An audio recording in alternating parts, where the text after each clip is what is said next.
आपका स्वागत है हमारे चैनल फूड की पाठशाला में। आज हम आपके लिए लेकर आए हैं थायराइड। थायराइड में क्या खाएं क्या ना खाएं और किन किन चीज़ों से परहेज रखना चाहिए, आज इसी विषय पर हम चर्चा करेंगे। आइए जानते इसके उपयोग और परहेज करने से हमारे शरीर को क्या क्या लाभ होंगे। अगर आपने अभी तक हमारे चैनल को सब्सक्राइब नहीं किया है तो आपसे निवेदन है कि हमारे चैनल को सब्सक्राइब करें, क्योंकि यह एक ऐसा मंच है जहां आपके खाने से जुड़े सभी सवालों के जवाब समय समय पर मिलते रहेंगे। इसलिए आप इस चैनल को सब्सक्राइब करें। आज के समय में थायराइड की बीमारी तेजी से फैल रही है। इस बीमारी में वजन तो घटता ही है, साथ ही हार्मोन भी गड़बड़ हो जाते हैं। थायराइड ग्लैंड हमारे शरीर में पाई जाने वाली सबसे बड़ी अंतस्रावी ग्रंथियों में से एक है। थायराइड ग्लैंड में खराबी की वजह से थायराइड से जुड़ी समस्याएं होती है, जिसे हाइपरथायरॉयडिज्म और हाइपोथायरॉयडिज्म कहते हैं। हर रोग का रोगी के खान पान से बहुत बड़ा नाता होता है। ठीक इसी तरह थायराइड रोग और खान पान के बीच अटूट संबंध है। रोगी द्वारा खाया जाने वाला आहार स्थिति को बिगाड़ भी सकता है। थायराइड के बारे में। थायराइड बीमारी क्या है? थायराइड गर्दन के अंदर स्थित होती है। थायराइड एक तरह का एंडोक्राइन ग्रंथि नलिकाहीन ग्रंथियां है जो हार्मोन का निर्माण करते हैं। यह एक आम दोष है जो पुरुषों के मुकाबले महिलाओं में ज्यादा होता है। आइए जानते हैं महिलाओं और पुरुष में थायराइड के लक्षण क्या है। थायराइड बीमारी के उपचार क्या है? थायराइड एक ग्रंथि है जो T2 और T3 नाम के दो हार्मोन का उत्पादन करती है और शरीर की कई गतिविधियों को नियंत्रित करने में अपना योगदान निभाती है। जब थायराइड हार्मोन का उत्पादन अधिक या कम मात्रा होने लगता है तो इसका शरीर के कई क्रियाकलापों पर प्रतिकूल प्रभाव पड़ता है। हाइपरथायरॉयडिज्म और हाइपोथायरॉयडिज्म दोनों ही स्थिति में रोगी को शारीरिक और मानसिक वेदना मिलती है। महिलाओं में थायराइड के कारण। महिलाओं में थायराइड कई कारणों से हो सकता है। आनुवंशिकता। थायराइड की समस्याएं परिवार से भी हो सकती है। उम्र। थायराइड की समस्या अधिकतर ज्यादा उम्र वाले लोगों या महिलाओं में होती है। ये समस्या वृद्ध महिलाओं में ज्यादा देखने को मिलती है। गर्भावस्था। महिलाओं में गर्भावस्था के समय थायराइड हार्मोन्स में बदलाव होते हैं जो थायराइड बीमारी का कारण बनता है। हार्मोनल असंतुलन। महिलाओं में हार्मोन का संतुलित होना बहुत जरूरी है, जिसमें थायराइड हार्मोन भी शामिल है। यदि किसी कारण से हार्मोनल असंतुलन होता है तो ये भी थायराइड का कारण हो सकता है। अन्य तरह की दवाएं या एंटीबायोटिक्स। थायराइड के कारण में खराब लाइफस्टाइल, दवाएं और एंटीबायोटिक्स भी शामिल हो सकते हैं। खाद्य पदार्थों की कमी। थायराइड के कारण में कम या ज्यादा अवशोषण या कुछ खास खाद्य पदार्थों की कमी भी हो सकती है। थायराइड के लक्षण। यदि आपको थायराइड की समस्या है तो आपके शरीर में कई तरह के लक्षण देखने को मिल सकते हैं।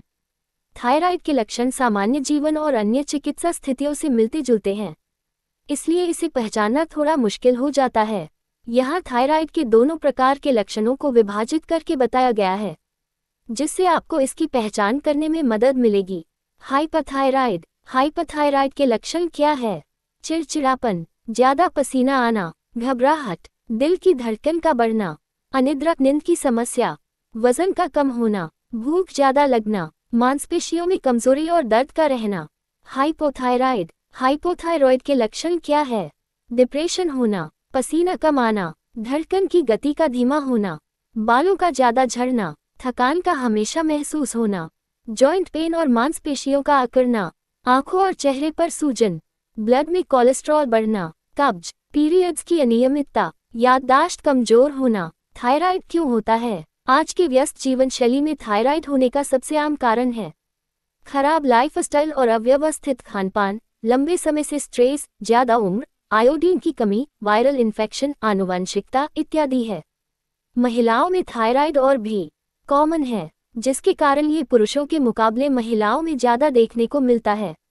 महिलाओं में इसके और भी कई कारण हो सकते हैं, जैसे हार्मोनल असंतुलन, गर्भावस्था के बाद शारीरिक बदलाव, डिप्रेशन इत्यादि। चलिए जानते हैं कि थायराइड के दोनों प्रकार में क्या नहीं खाएं। हाइपरथायरॉयडिज्म में क्या नहीं खाना चाहिए? खाना पकाने के लिए अच्छे आयोडीन नमक का उपयोग करने पर हमें आयोडीन की पर्याप्त मात्रा मिल जाती है। दूध और डेयरी, पनीर, आयोडीन युक्त नमक, आयोडीन युक्त पानी। कुछ दवाओं में भी आयोडीन होता है। यदि आप उनका सेवन करते हैं तो सेवन बंद करने से पहले डॉक्टर की सलाह लें। ग्लूटेन। कुछ लोगों में ग्लूटेन का सेवन थायराइड में सूजन और लालिमा का कारण बन सकता है। यदि आपको ग्लूटेन से एलर्जी नहीं भी है तो भी इसके अधिक सेवन से परहेज करें। ग्लूटेन युक्त खाद्य पदार्थ। गेहूं, जौ, माल्ट, गेहूं या मैदा में ग्लूटेन पाया जाता है, इसलिए यह उचित होगा कि आप बाजार से ग्लूटेन फ्री आटा खरीदें। सोया उत्पाद। सोया उत्पाद से हाइपोथायरॉयडिज्म रोगियों में जोखिम और अधिक हो जाता है, इसलिए सोया उत्पाद का अधिक सेवन न करें या इसे बिल्कुल ही न खाएं।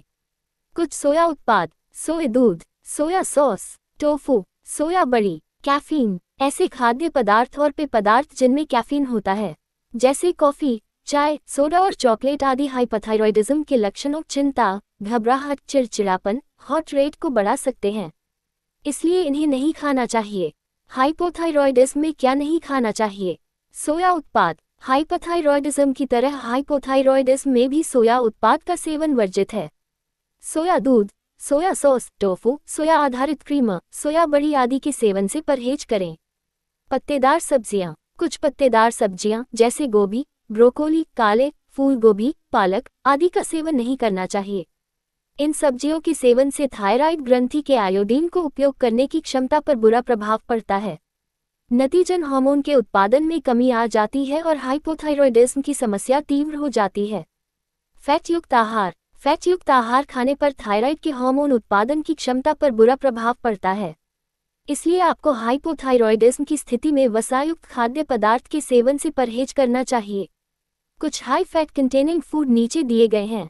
Fried food, dark chocolate, burger, fatty snacks, processed meat, मांस, अंडा, फैटी मछली, मेवे, चिया बीज, शुद्ध जैतून का तेल, नारियल का तेल। फाइबर। फाइबर का सेवन पूरे स्वास्थ्य के लाभदायक है, लेकिन यदि इसका सेवन लिमिट से अधिक है तो हाइपोथायरॉयडिज्म का उपचार करने वाली थायराइड हार्मोन रिप्लेसमेंट ड्रग्स को अवशोषित होने में परेशानी होगी। 50 तक की उम्र के महिलाओं और पुरुषों को 25 और 38 ग्राम फाइबर का सेवन जरूर करना चाहिए। इससे अधिक मात्रा में फाइबर का सेवन हाइपोथायरॉयडिज्म के उपचार को प्रभावित करेगा।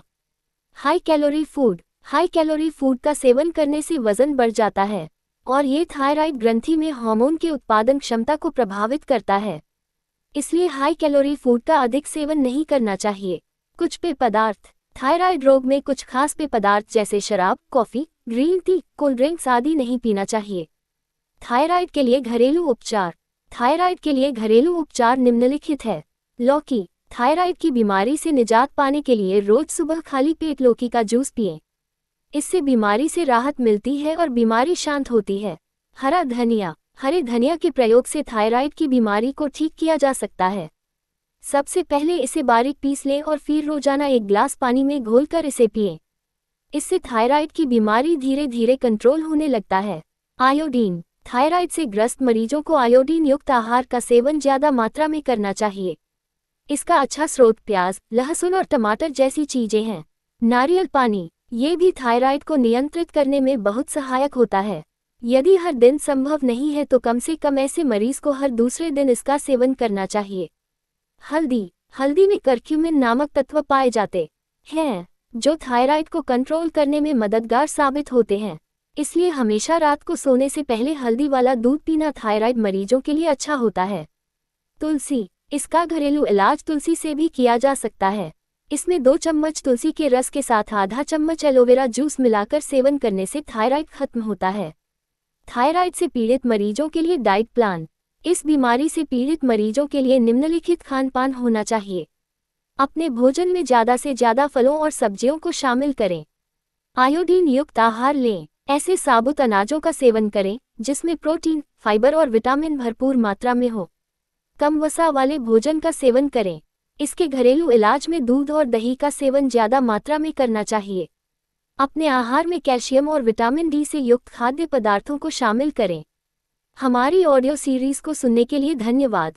अगर आपको यह ऑडियो सीरीज सुनने से ज्ञानवर्धन हुआ हो तो अपने जानने वाले सभी लोगों को यह ऑडियो शेयर करें, क्योंकि यह ज्ञान या जानकारी अपने तक सीमित न रखें। जितना ज़्यादा शेयर करेंगे आपको उतना फ़ायदा होगा। एवं चैनल को सब्सक्राइब करें, क्योंकि चैनल को सब्सक्राइब करने से आपको आने वाली ऑडियो सीरीज की सूचना मिल जाएगी। धन्यवाद। नोट: ये केवल सामान्य जानकारी के लिए है। ये किसी भी तरह से किसी दवाई या इलाज का विकल्प नहीं हो सकता। ज़्यादा जानकारी के लिए हमेशा अपने डॉक्टर से संपर्क करें। यहाँ दी गई जानकारी किसी भी चिकित्सीय सलाह का विकल्प नहीं है। ये सिर्फ शिक्षित करने के उद्देश्य से दी जा रही है। गर्भवती महिलाएं और स्तनपान कराने वाली महिलाएं भी अपनी डाइट में जोड़ने से पहले डॉक्टर की राय जरूर लें।